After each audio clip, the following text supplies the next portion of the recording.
Hi everybody, welcome back to story time. So we've had 4 wonderful Disney classics this week and I'm not going to fail today. Another one of my favourites was Aladdin. So we're going to have Aladdin today, and then I'm going to have to get rid of Charlie's tent from my house because it's been too long, Charlie, you can't have it anymore. And we'll have to see what happens next time we do story time. Where will we end up? So don't forget, when you finished watching the video for the story, go onto the school website and you can find the questions on there to get answering as well. Excellent. Well, are you all comfy, everybody? Are you all comfy? Hope you're ready. Let's enjoy Aladdin. Long, long ago, beneath the shimmering stars of the desert night, a fantastic tale began to unfold. Jafar, advisor to Sultan of Agrabah, was searching for a lamp hidden in a place known as the Cave of Wonders. This magical lamp, held within its power, was a genie who could grant 3 wishes to whoever possessed the lamp. The only way to find the entrance to the Cave of Wonders was to match 2 halves of a metal lion. The evil Jafar had 1 half. Now, he and his aide parrot Iago waited for a thief named Gazim to bring them the other. Suddenly, they heard a muffled sound of galloping hooves. Moments later, Gazim's horse skidded to a halt. "Have you brought it?" asked Jafar. "I have, O patient one," answered Gazim. Jafar took out his half of the medallion and put the 2 pieces together. The scarab began to glow. Then it sprang from Jafar's hand and streaked across the desert like a shooting star. "Follow the trail!" Jafar shouted as he spurred on his horse. The 2 men followed the enchanted scarab until it split in 2 and into lights into a dune. The dune grew larger and larger. Finally, it transformed itself into the face of a huge tiger with glowing eyes. "At last, the Cave of Wonders!" cried Jafar. He turned to Gazim. "Now remember, bring me the lamp. The rest of the treasure is yours."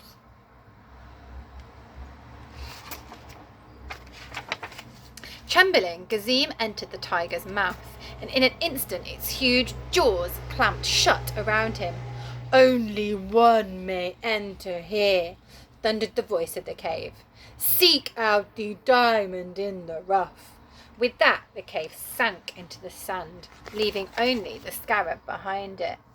"I can't believe it! We'll never get that lamp now," squawked Iago, after he'd retrieved the scarab. "Patience, Iago," said Jafar. He thought for a moment. The diamond in the rough. Someone poor and ragged on the outside, but pure and noble on the inside. "I must find this one," he said, with an evil smile.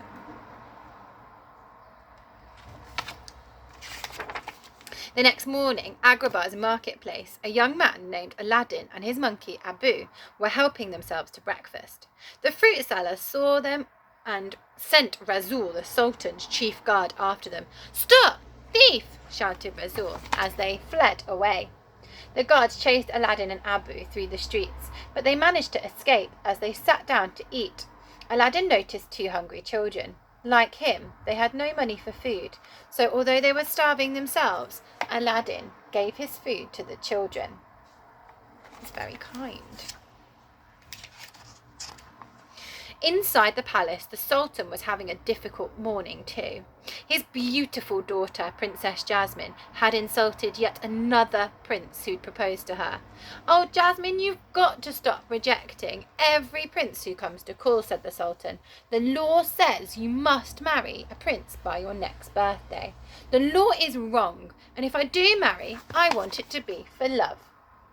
Later, as Jasmine petted her tiger, she said softly, "I've never had any real friends except you, Raja. I've never even been outside these palace walls. I must get away before it's too late." That night, Jasmine changed into ordinary clothes. With that sad goodbye, and she said a sad goodbye to Raja, she climbed over the wall to her life of freedom. Oh dear, sounds dangerous. Let's see what she gets up to. Jasmine's eyes grew wider and wider with wonder as she explored the marketplace of Agrabah the next morning. She had never seen so many strange sights before. Soon Jasmine spotted a hungry child, and without a second thought she picked up an apple from a fruit stand and handed it to him. "You'd better be able to pay for that," shouted the fruit seller. "I'm sorry, sir," stammered the princess, "but I don't have any money. But if you let me go to the palace, I can get some from the sultan."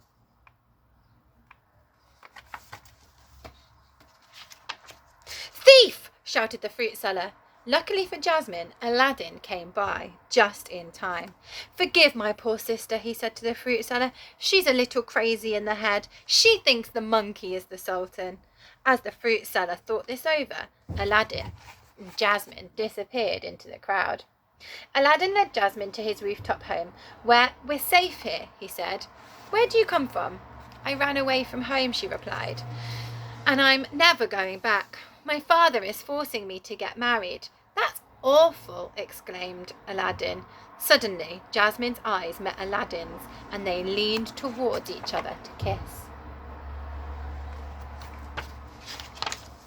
Meanwhile, in his secret laboratory, high above the palace, Jafar consulted his magic hourglass. "Oh, the sands of time," he chanted, "reveal to me the one who can enter the cave of wonders." The sand parted, and gradually an image began to appear. It was an image of Aladdin. Jafar turned to Iago and flashed his evil grin.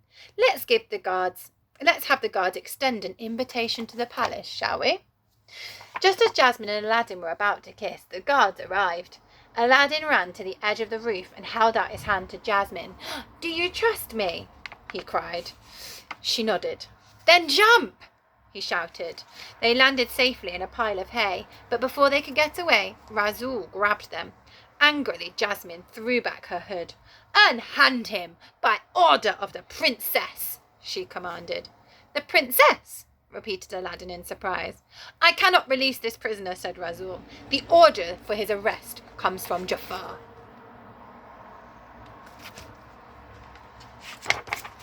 Jasmine rushed back to the palace just as the guards took a boy from the marketplace. "On your orders," she scolded Jafar. "I want him released at once." "I'm sorry, princess, but he's already been executed," said Jafar. "No! How could you?" cried Jasmine. In tears, she ran to her room. "It's all my fault," she sobbed to Raja. "He was so gentle and brave, and I didn't even know his name." But Aladdin was not dead. He and Abu were in the palace dungeons, yet all Aladdin could think about was Jasmine. "She's a princess," he said to himself, "and she deserves a prince, not someone like me." Just then an old man appeared from the shadows. It was Jafar in disguise.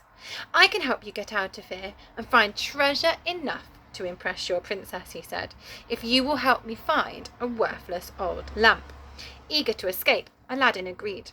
Soon they were on their way to the Cave of Wonders. When they got to the desert, Jafar fitted the scarab pieces together. At once the Cave of Wonders rose from the sand. "Touch nothing but the lamp," rumbled the voice of the cave. "Quickly, my boy," urged the old man. "My lamp is in there. Fetch it, and you shall have your reward." Aladdin and Abu entered the cave. In the first room they found gold and jewels, and a friendly magic carpet. The carpet led them to another room and to the magic lamp. But just as Aladdin was about to grab the lamp, Abu reached for a giant ruby. They had been warned. "No, Abu!" shouted Aladdin. But it was too late. "You have touched the forbidden treasure," said the voice in the cave. "Now you will never see the light of day again." All at once the cave walls began to crumble and the floor melted in a pool of lava. Aladdin grabbed the lamp, but then it slipped. Before he fell into the fiery liquid, he was saved by the magic carpet. They rescued Abu and flew to the entrance of the cave. Just as they reached the entrance, a boulder knocked out the magic carpet from under them, and Aladdin fell off. He managed to grasp the rim of the cave. "Help!" shouted the old man. But instead of helping, Jafar took the lamp. Angrily, Abu jumped and bit the old man. "Arr!" shrieked Jafar. throwing Abu into the cave. Aladdin could hold on no longer. The cave collapsed, sealing inside Aladdin and Abu forever. It was quiet when Aladdin woke. "We're trapped," he said to the carpet.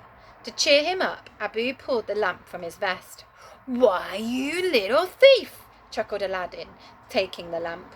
"There's something written on it, but it's hard to read," he said as he rubbed the lamp. The lamp began to glow. Then, in a puff of blue smoke, out popped a magical genie. "Say, you're a lot smaller than my last master," the genie said. "I am your master?" asked Aladdin in surprise. "That's right," said the genie. "I'm here for you, for your wish fulfillment. You have 3 of them to be exact, and no wishing for more wishes." "I don't know," said Aladdin slyly. "You probably can't even get us out of this cave." "You don't know," said the genie. "Well, watch this." Quick as a wink, the genie whisked them all out of the cave. "Not bad," said Aladdin, "and I still have 3 wishes." The genie laughed. "All right, but no more freebies." "What would you wish for?" Aladdin asked him. "That's easy," said the genie. "For my freedom. But my master has to wish for that, so you can guess how often that's happened." Aladdin tried to imagine living inside a lamp, and then he said, "I'll use my 3rd wish to set you free. But first, I want to be a prince," he added as thoughts of Jasmine filled his head. With a snap of his fingers, the genie changed Aladdin's rags into robes and Abu into a handsome elephant. "Now I am worthy of the princess," said Aladdin. Happily, he put the lamp under his turban. It wasn't long before he was being ushered to the Sultan's palace. "I am Prince Abu Bakr," Aladdin declared. "I have come to win the hand of Princess Jasmine." But Jasmine thought the young man was just another silly prince, and she fled the room in disgust. Later, Prince Ali managed to convince Jasmine to go for a midnight ride on a magic carpet. "Is it safe?" she asked. "Sure," he replied. "Do you trust me?" In a flash, Jasmine remembered where she'd heard those words. "Yes," she said softly, taking his hand.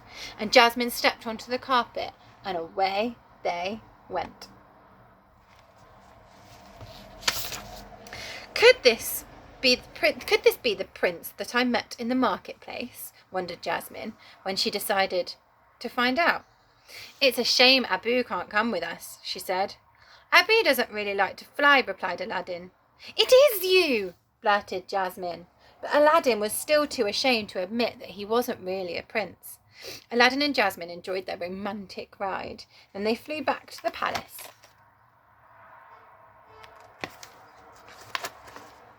Meanwhile, Jafar had decided to marry Jasmine himself. So as soon as Jasmine was out of sight, the guards grabbed Aladdin. "I'm afraid you've worn out your welcome, Prince Ali," Jafar hissed. Then the guards tied Aladdin up and threw him out to the sea. The weights attached to Aladdin's feet pulled him deep, deep into the water. His turban fell off and the lamp trembled out. He managed to rub it and the genie appeared. "Ow! Snap out of it," the genie yelled. "You have to say, 'Genie, I want you to save my life,' okay?" Aladdin nodded slightly, and the genie brought him to shore. Back at the palace, Jafar had used his magical cobra staff to place the Sultan under a spell. "Jasmine, you will marry Jafar," droned the Sultan. "Never!" cried Jasmine. "Father, I choose Prince Ali." At that moment, Aladdin burst into the room. He broke Jafar's staff and shouted, "Your Highness, Jafar, this has been controlling you." In the struggle, Jafar spied the hidden lamp in Aladdin's turban. As soon as Jafar escaped, he had Iago steal it. "So, Aladdin and Prince Ali are one and the same," cried Jafar when he held the lamp at last.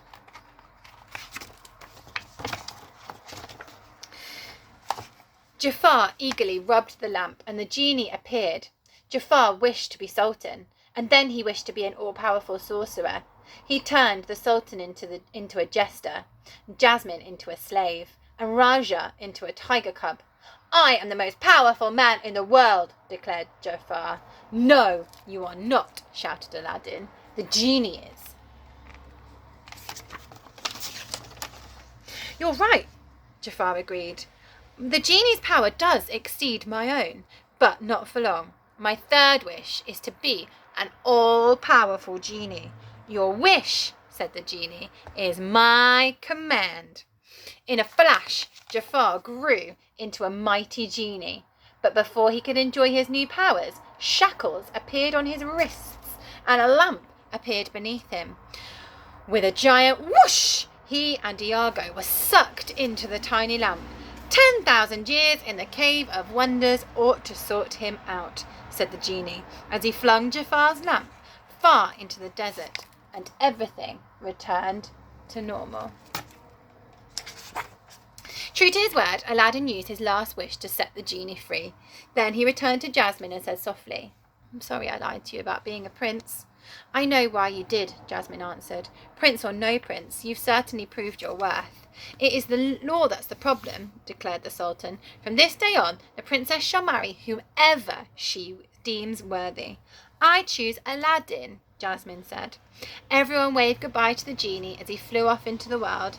Then Jasmine and Aladdin shared a gentle kiss and lived happily ever after. I love a story with a happy ending. That was a lovely one. Now we are going to have to say goodbye. So I hope you all have a lovely weekend and I hope to see you all soon. Bye.